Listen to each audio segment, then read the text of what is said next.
So this is a quick recording just to go over some of the questions that we found difficult from the trigonometry test. It was 40 marks, which I think 50 minutes was a generous time to give for.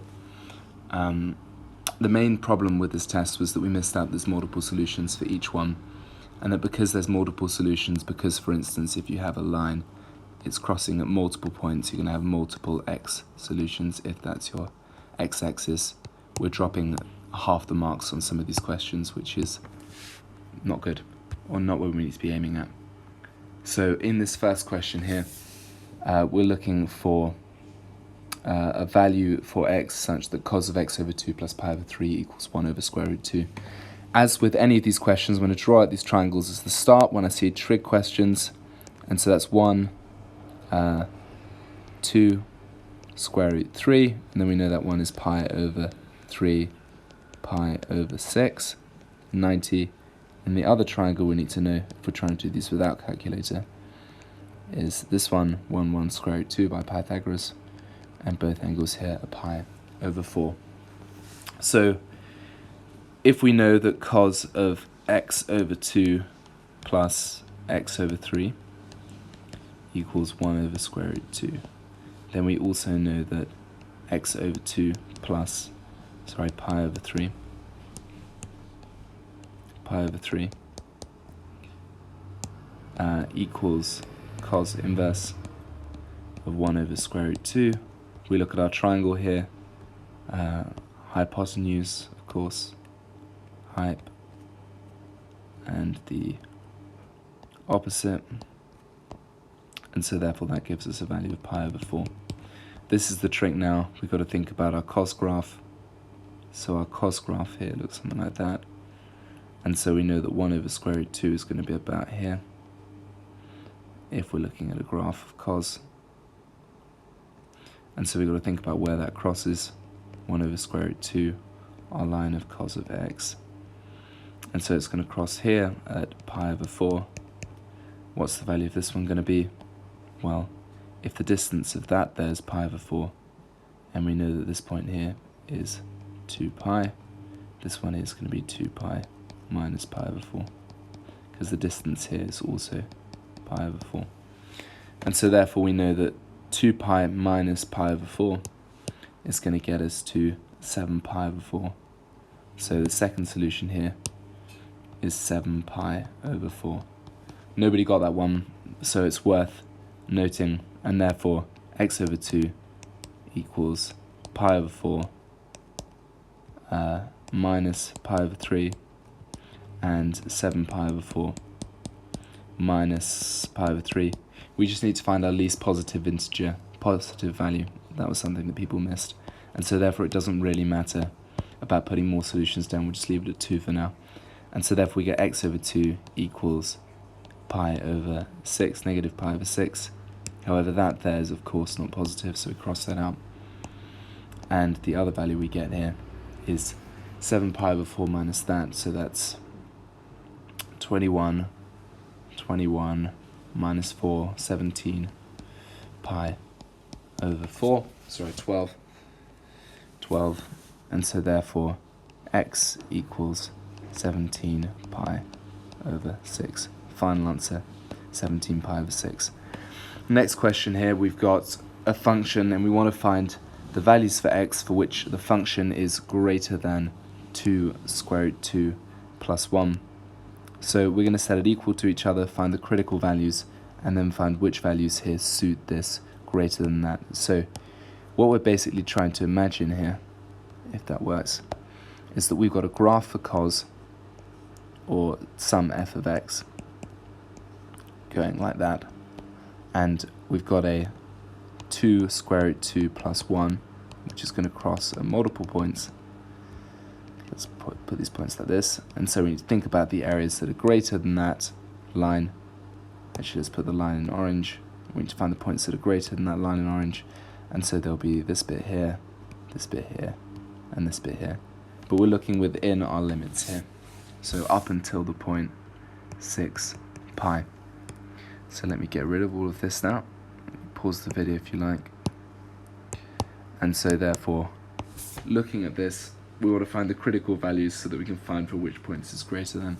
So to find the critical values, we write down 4 cos of x over 2 plus 1 equals 2 square root 2 plus 1. And then let's just do some basic cancelling. 4 cos of x over 2 equals 2 square root 2. So therefore cos of x over 2 equals root 2 over 2. That's the same as 1 over square root 2. Remind us of anything, it reminds us of what's up here, 1 over square root 2. And so therefore we have x over 2 equals pi over 4. Let's think about other solutions between 0 and 6 pi. There's going to be a lot of them. So pi over 4.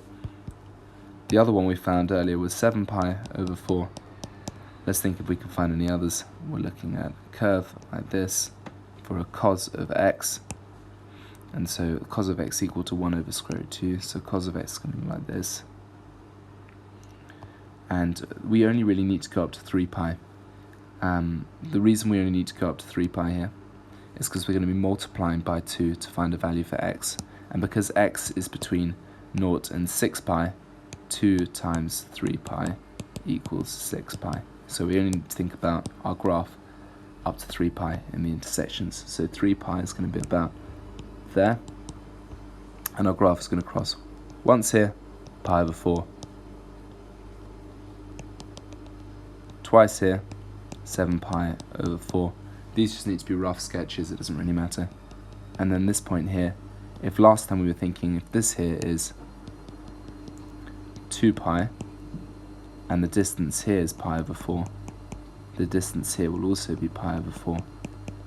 And so we're thinking about 7 pi over 4 plus pi over 4, which is going to be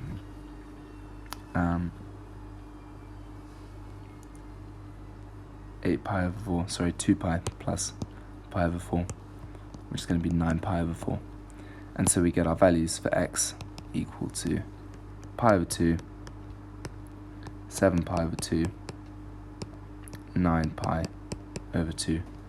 And so remember what I said earlier, if I draw an orange line here, we need to find the values that's bigger than the orange line, so all the stuff above, and the bits that are above, so that there and that there.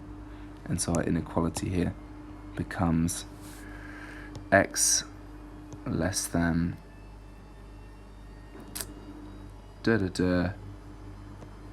less than pi over 2 but greater than or equal to 0, and x between 7 pi over 2 and 9 pi over 2.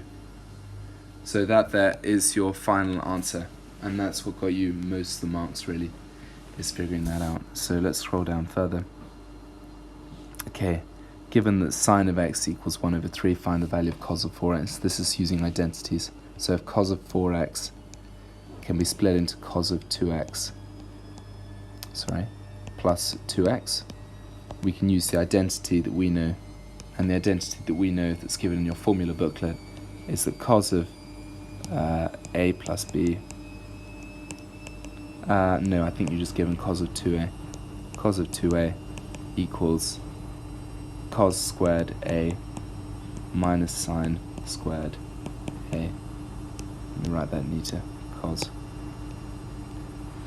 And so therefore, using that identity here, we can split cos of 4x into cos squared 2x if a equals 2x minus sine squared 2x. Okay, to make this simpler even further, we're going to think about using our identity now that cos squared a plus sine squared a equals 1. Using that, we're going to rearrange our cos of 2x into 1 minus sine squared of 2x. So therefore we get cos of 4x equals 1 minus 2 sine squared 2x. You can try this step by yourselves if you want to do the arithmetic behind that. And so therefore, now we need to split our sine of 2x and we're going to use our rule for sine of 2x.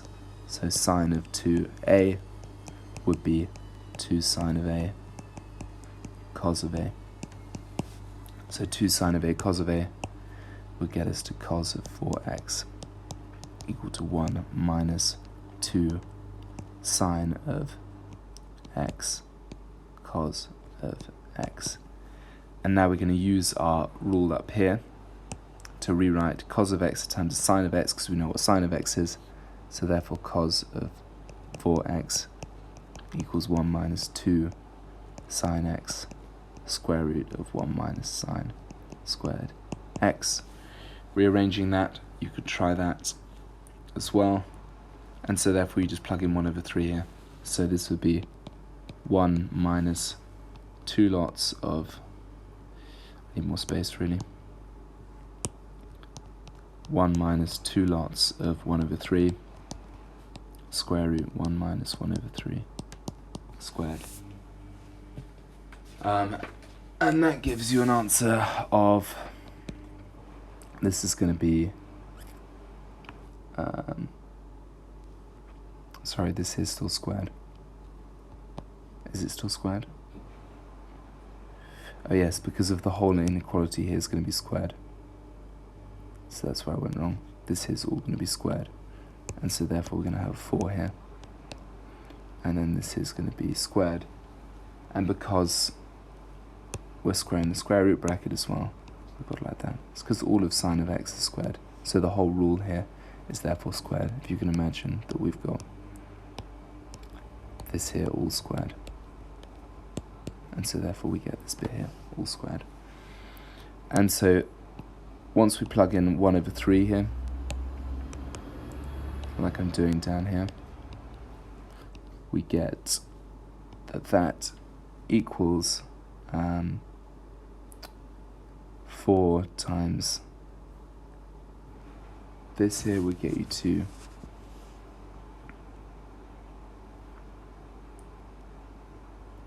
let me think, actually, because you've got 2 squared here, because all of that is going to be squared, it's not just going to be 4, it's going to be 8.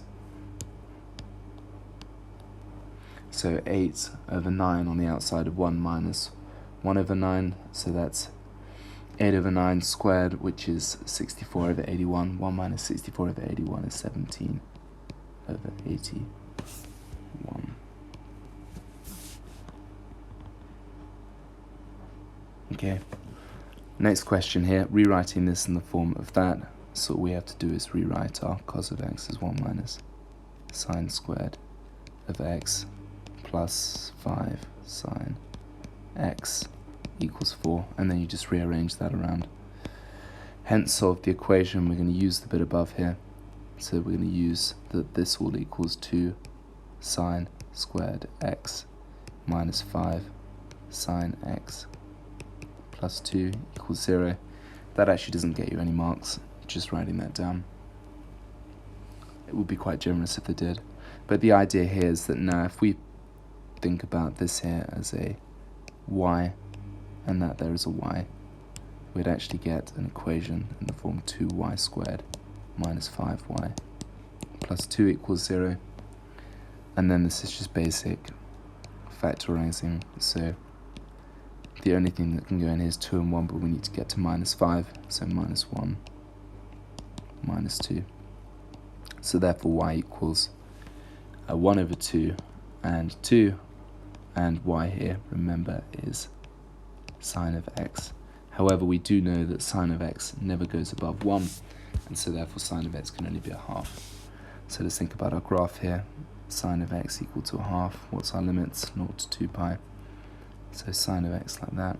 0 to 2 pi is going to go like this, and a half is going to cross at 2 points.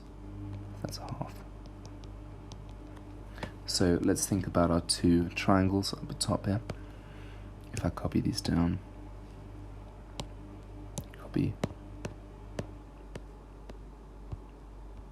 if we paste them down here, and we think about which one it refers to, these are the only ones you're expected to know without a calculator.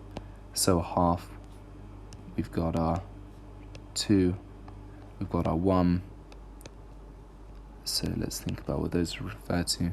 this here would be our hypotenuse, and then this here could be the opposite or the adjacent, and in the case that it's the adjacent we get pi over 3, and in the case that it's the opposite we get pi over 6.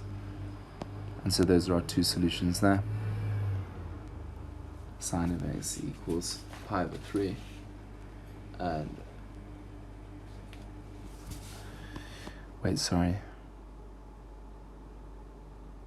opposite over adjacent.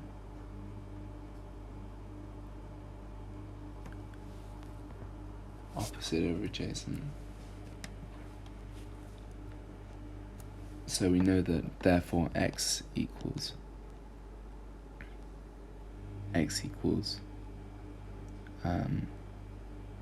pi over 6, and x is also equal to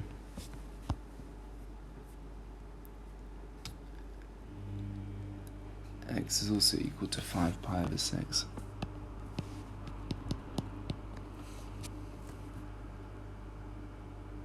Because we're thinking about where it crosses, we are thinking about this angle up the top here, and that there is our opposite.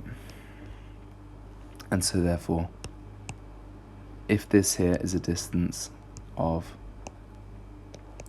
pi over 6, this here must also be a distance of pi over 6. And so this here will be, because this point is pi, second solution will be pi minus pi over 6, which is where I got our x equals pi over 6 and 5 pi over 6. Consider these functions here. Easy 2 marks. F of g of x, you just plug g of x into f of x, so it's square root 3 sine of g of x, which is sine of 2x plus cos of 2x. Find a solution to the equation there. So we need to find a solution for where this here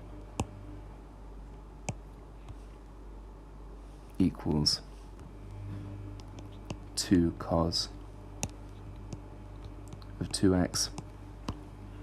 And so therefore the easiest thing to do here, and this is what I was surprised that so many people miss this, is simply divide through by cos of 2x. And if you divide through everything by cos of 2x, what you find is that you get square root 3 tan of 2x plus 1 equals 2, and so therefore tan of 2x equals 1 over square root 3. 1 over square root 3. So then again, we're thinking about our triangles. If I copy these triangles down again, and with these triangles here, we're looking at this one here, except in this case now we have the square root 3 and the 1, and so we're looking at solutions for pi over 6, as this here would be our on the bottom we're looking at the adjacent and the opposite, and so therefore 2x equals pi over 6 is our first solution. So we've already done these up above. Pi over 6, the next solution here is 5 pi over 6, and that was for sine.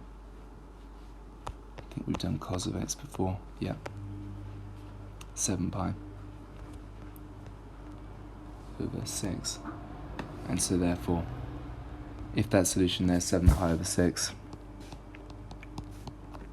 our final answer is x equals pi over 12. 7 pi over 12. Last question now was a logarithms question, so you got to think about your rules. I wrote this one up on the board when we did the question, but log 9 of cos of 2x plus 2. Remember, we work left to right when we're doing a proof that question. And so in this case here, we can rewrite this as log base 3 cos of 2x plus 2 over log base 3 of 9. Log base 3 of 9 is just 2. So 2 log base 3 cos of 2x plus 2 would get us to a half. Log base 3 cos of 2x plus 2. A half on the outside, we take that in. And so therefore, that leaves us with log base 3 square root of the inside of the bracket.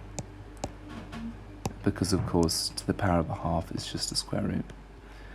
Last question here, solve that for solutions. So up above, we converted the right-hand side here into that. So if we write that down to start off with, our first step. So duplicate this. Equal to log base 3 2 sine of x. We can cancel out the log 3's on both sides because they're identical. We couldn't do that if it was log 9, so that was the point of part A. And so therefore 2 sine of x equals the square root of cos 2x plus 2. So 2 sine squared x equals cos 2x plus 2. Expand the cos 2x, 2 sine of x using the rule we wrote down above. And let me get the rule down. Using this rule here.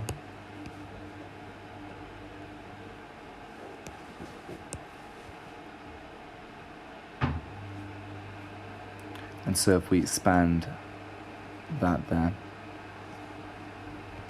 and it was cos 2 of x, using that rule here, we can expand cos of 2x using what we know. And so cos of 2x will become cos squared x minus sine squared x plus 2. Rearranging this, 3 sine squared x, 3 sine squared x,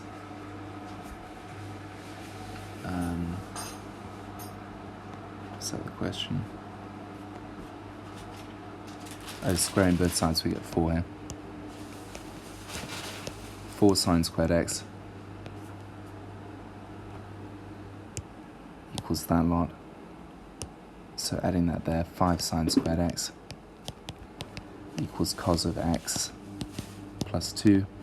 Cos squared of x, if we use the rule that cos squared plus sine squared equals 1, we can rearrange that into 1 minus sine squared. Take that over to the other side, you get 6 sine squared x equals 3. So therefore sine squared x equals a half. Solving that for solutions, we get x equals pi over 3. Technically, because this is squared, we'd have to say that that implies 2 options, either sine of x equals a half, or sine of x equals minus 1 over 2, but because it's not within our range, we can discard that solution.